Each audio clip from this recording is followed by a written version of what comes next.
lot of black people after pumping drugs into their communities.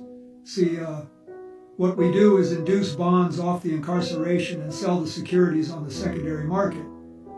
They never balance the books, so we lock them up and keep the money. Well, we'll never handle the Mexican drug cartels because they work for us. See, we cut a deal with them to keep the drugs in the black communities just so they can sell the drugs.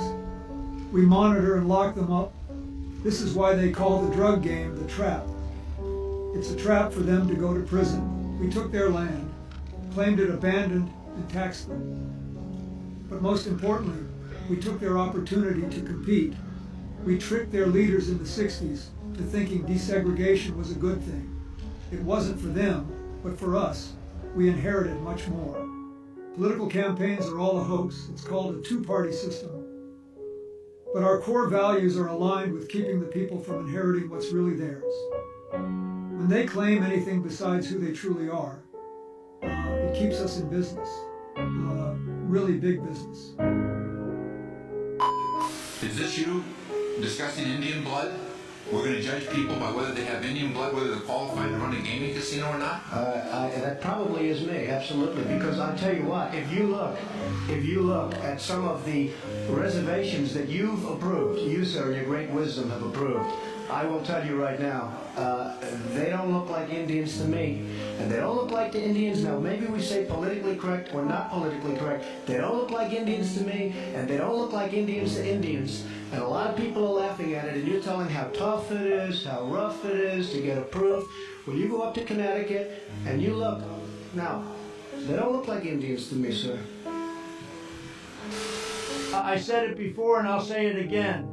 They don't look like Indians to Indians, and they don't look like Indians to me. The black people are the real Indians, not the Asian-looking casino-owning people. Let's be real, folks. Black Americans are the true American Indians. It's amazing how people believe the fabricated stories. Look at the murals in Mexico or the historical accounts of the Virginia Indians. All of the state encyclopedias describe who they were. It's obvious. I'll leave you with this name, Walter Plecker.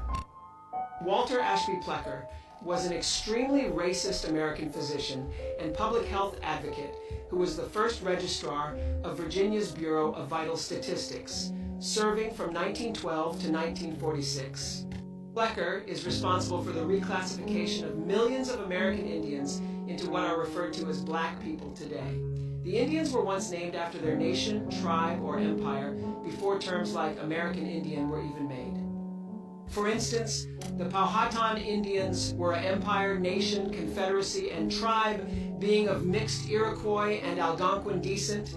The original people of North America were a powerful and influential people.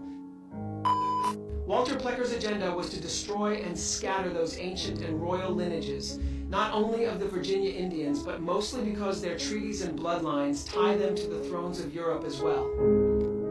The southern tribes in the Mississippi Delta are also tied to royal lineages in America and Europe. Even some of the tribes in South Carolina are connected to royal lineages of North African Berbers called Moors. Black Americans, a misunderstood people, starts now.